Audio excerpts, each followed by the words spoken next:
Hello friends, this is Kanchan Singh. Welcome back to my channel maths with KS. Friends, last class में हमने HCF LCM से related 2-3 types के question discuss किए थे। आज हम जो रिमेनिंग टाइप के क्वेश्चंस हैं वो आज डिस्कस करेंगे। चलिए स्टार्ट करते हैं। देखिए, फर्स्ट क्वेश्चन है, दो संख्याओं का एलसीएम और एचसीएफ क्रमशः 160 और 16 है। यदि एक संख्या 32 है तो दूसरी संख्या क्या होगी। ये फॉर्मूला इम्पॉर्टेंट है, ये आप लर्न कर लीजिएगा। ये बहुत सारे क्वेश्चंस में आगे यूज़ होगा, तो ये छोटा सा फॉर्मूला है, बस इसको आप लर्न कर लेना। फॉर्मूला है LCM multiplied by HCF is equal to, ये जो फर्स्ट सेकंड लिखा है ना, ये होती है पहली संख्या मल्टीप्लाइड बाय दूसरी संख्या। ठीक है, देखिए क्वेश्चन में हमें एलसीएम भी दिया है 160, एचसीएफ दिया है 16,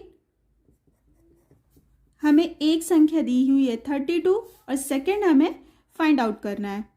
तो ये 32 इस साइड आ जाएगा, divided by 32 is equal to second. Solve करोगे तो कितना आ जाएगा 80। तो सेकेंड नंबर कितना आ गया 80। This is the answer. ये तो बहुत इजी था। अब देखिए नेक्स्ट क्वेश्चन है, इसको कैसे सॉल्व करना है। इसमें दिया है दो संख्याओं का एलसीएम 495 है और उसका एचसीएफ 5 है। यदि उनका योग 100 है तो उनका अंतर कितना है। अब देखिए इसको हम इस फॉर्मूले से कैसे सॉल्व करेंगे। इसमें थोड़ा सा बेसिक है, वो मैं पहले आपको बता दूं, तब आप ये क्वेश्चन सॉल्व करके। सपोज करते हैं हमारे पास दो नंबर 12 और 16 ऐसे दो नंबर हैं, इनका एचसीएफ क्या होगा। आप सबको पता है एचसीएफ इनका क्या होगा 4। ठीक है, जब एचसीएफ 4 है तो यहाँ पे इसको 4 से डिवाइड करोगे, 12 को तो क्या आएगा 3 और ये क्या होगा, ये हो जाएगा 4। ये रेशो जो आया, ये रेशो ही आपका कहलाता है को प्राइम नंबर। ठीक है, को प्राइम क्या होता है, देखिए को प्राइम वो एक ऐसा अनकॉमन नंबर होता है जो लास्ट में बचता है। वही देखिए, जब ये 12 और 16 में आप इसका एचसीएफ जब 4 हो गया तो रिमेनिंग नंबर तो यही बचा ना, इसको जब सॉल्व करोगे आप तो। ठीक है, तो ये अगर आपको ये को प्राइम पता चल गया तो यहाँ से एक फॉर्मूला होता है LCM is equal to HCF multiplied by coprime. अब आपको एलसीएम तो पता नहीं है क्या है ना, आपको को प्राइम पता है और एचसीएफ पता है। तो एचसीएफ जब यहाँ पे 4 है, अगर इस 4 को इस को प्राइम से हम मल्टीप्लाई कर दें तो ये नंबर हमें फिर से मिल जाएंगे। तो 3 मल्टीप्लाइड बाय 4, 4 मल्टीप्लाइड बाय 4। ठीक है, ये नंबर हमको फिर से मिल जाएंगे ना, 12 और 16। अब मुझे आप ये बताइए, यहाँ से देखिए को प्राइम की वैल्यू हम क्या निकाल सकते हैं। को प्राइम इज इक्वल टू क्या आ जाएगा, एचसीएफ डिवाइडेड बाय एलसीएम। ये आ गया, इनका कॉन्सेप्ट आपको समझ में आ गया। बस वो ये कॉन्सेप्ट ही यहाँ पे इस क्वेश्चन में यूज होगा। क्वेश्चन में क्या दिया हुआ है, एलसीएम दिया हुआ है, एचसीएफ और नंबर्स का एडिशन दिया हुआ है। तो यहाँ पे हमें को प्राइम कैसे करना है, मानना है। तो लेट, हमने क्या माना, ए और बी क्या है, दो को प्राइम है। अब एचसीएफ क्या दिया हुआ है 5, तो ये क्या हो जाएगा 5a और 5b, ये यहाँ से।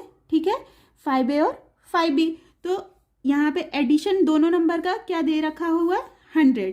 तो यहाँ से हमको क्या मिल जाएगा, a plus b is equal to 20।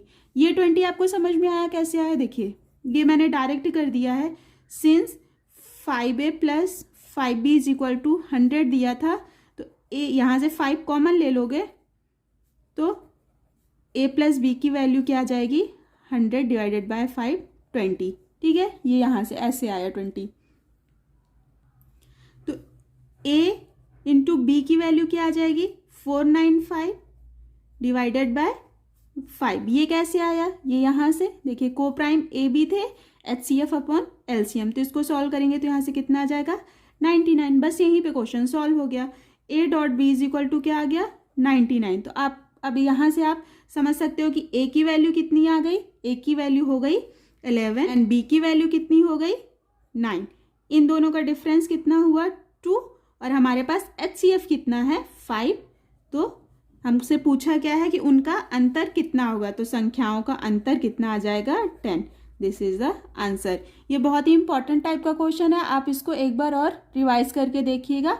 बस ये आपको अगर को प्राइम का कॉन्सेप्ट समझ आ गया तो ये आप क्वेश्चन कर लोगे। नेक्स्ट है, दो संख्याओं का अनुपात 2:3 है और उनका एलसीएम 54 है, तो दोनों संख्याओं का योग क्या है। तो ये भी उसी फॉर्मूले से होगा। फॉर्मूला होता है LCM is equal to HCF multiplied by coprime. अब यहाँ पे रेशो क्या दे रखा है, रेशो दे रखा है 2:3, तो इसको हम क्या सपोज कर लेते हैं 2x और 3x, ठीक है। तो एलसीएम यहाँ पे क्या है 54, एचसीएफ एज इट इज लिख लीजिए, और को प्राइम यहाँ पे कितना आ जाएगा 2 मल्टीप्लाइड बाय 3, तो ये कितना आ गया 54/6। तो एचसीएफ कितना आ गया, एचसीएफ आ गया 9। अब पूछा क्या है नंबर में, दोनों संख्याओं का योग। तो दो संख्याएं कितनी है 2x और 3x, इनका एडिशन कितना आएगा 5x, और x की वैल्यू आपके पास कितनी है 9। तो चूंकि x इज इक्वल टू 9 इसलिए 5 is equal to 9 multiplied by 5, this is the answer. ये आपको समझ में आ गया। तो बस आपको एक बार को प्राइम का कॉन्सेप्ट समझना है, बाकी ऐसे किसी भी टाइप का क्वेश्चन है आप बहुत ही ईजिली कर पाओगे। अब नेक्स्ट देखते हैं।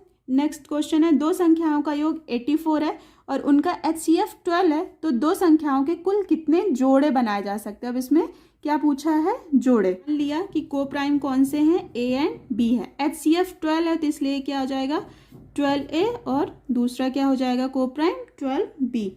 अब देखिए a प्लस b क्या हो जाएगा, यहाँ पे 12 है, यहाँ 84 है, तो यहाँ पे कितना आ जाएगा 7। अब 7 आ गया, आपसे पूछा कितना है जोड़े, कितने जोड़े बनाए जा सकते हैं। तो आप इसके जोड़े बनाइए। देखिए एक तो क्या हो सकता है 7-0, ये बन सकता है को प्राइम का जोड़ा, ठीक है। दूसरा क्या बन सकता है 6 और 1, ठीक है, क्योंकि आपको लाना कितना है नंबर 7 लाना है।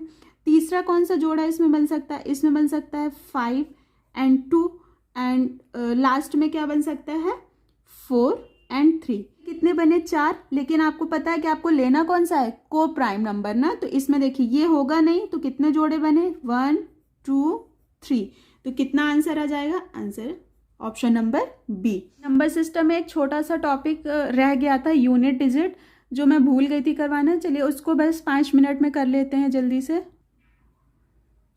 देखिए यूनिट डिजिट का एक क्वेश्चन तो आता ही है हर एग्जाम में, तो बहुत ही सिंपल है और बहुत ही इजी टॉपिक है। देखिए जब भी आपको ऐसा कोई भी एक्सप्रेशन दिया हो और अगर वहाँ पे 5 आपको दिख जाए यूनिट डिजिट में, तो 5 का मल्टीप्लिकेशन जब भी इवन नंबर से होगा तो यूनिट डिजिट क्या आएगी 0, मतलब 4 2 ऐसा एक नंबर आपको 5 दिख जाए और इस एक्सप्रेशन में कहीं भी आपको इवन नंबर दिख जाए, तो उसकी आपको सॉल्व करना ही नहीं है, सीधे आपको टिक कर देना है 0 पे। अगर 5 के साथ ऑड नंबर हो तो हमेशा यूनिट डिजिट 5 ही आएगी, जैसे कि 3 1 7 कुछ भी हो तो यूनिट डिजिट 5 आएगी, ठीक है। 0 की पावर n है तो यूनिट डिजिट में 0 आएगा। 1 की पावर में कुछ भी हो तो 1 आएगा। 5 और 16 की पावर में कुछ भी हो तो यूनिट डिजिट ये सेम ही रहेंगी। सिर्फ आपको लर्न करना है ये दो। अगर 4 की पावर में कोई ऑड नंबर है तो वहाँ पे क्या आएगी यूनिट डिजिट 4, लेकिन अगर 4 की पावर में कोई इवन नंबर आ गया तो वहाँ पे आपको यूनिट डिजिट क्या कंसीडर करना है 6 लेना है। सेम रूल 9 के लिए है कि अगर 9 की पावर ऑड है तो 9 आएगा और इवन है तो वहाँ पे 1 कंसीडर करना है। इसको मैं एग्जाम्पल के थ्रू देख लीजिए। देखिए 125 की पावर 125 है, प्लस 126 की पावर 126, प्लस 121 की पावर 121। अब देखिए 5 के लिए तो सेम रूल जैसे मैंने आपको बताया है कि 5 की पावर कुछ भी हो तो यूनिट डिजिट आपको क्या लेना 5 ही लेना, ये आ गया 5। अब 6 के लिए जो मैंने आपको बताया कि 6 की पावर कुछ भी हो वहाँ पे यूनिट डिजिट कैसा आएगा 6, और 1 की पावर कुछ भी हो तो क्या आ जाएगा यूनिट डिजिट 1 ही आ गया। बस ये नंबर लिख लिया, इनको काउंट कर लिया, ये आ गया 12 और यूनिट डिजिट क्या हो गई 2। This is the answer. अब नेक्स्ट देखिए 254 की पावर 73, 259 की पावर 32, 254 की पावर 38, 251 की पावर 91। अब यहाँ पे 4 और 9 वाला कॉन्सेप्ट आपको क्लियर होगा। देखिए 4 की पावर ही क्या है ऑड है, 73 ऑड नंबर है, तो यूनिट डिजिट में हमको क्या लेना है, हमको लेना है 4, ठीक है। अब 259, 9 की पावर 32 कैसा है इवन नंबर है ना, तो इवन होने पे क्या लेना है यूनिट डिजिट 1 लेना है, तो ये देखिए क्या आ गए 1। 4 की पावर इवन है तो क्या लेना है हमें 6, तो ये क्या आ गया 6, और 1 की पावर तो कुछ भी हो यूनिट डिजिट हमेशा क्या आएगी 1 ही आएगी। इनका मल्टीप्लिकेशन किया कितना आया 24, answer will be 4 unit digit. आज की क्लास अगर आपके लिए हेल्पफुल रही हो तो please like share and subscribe. Thanks for watching.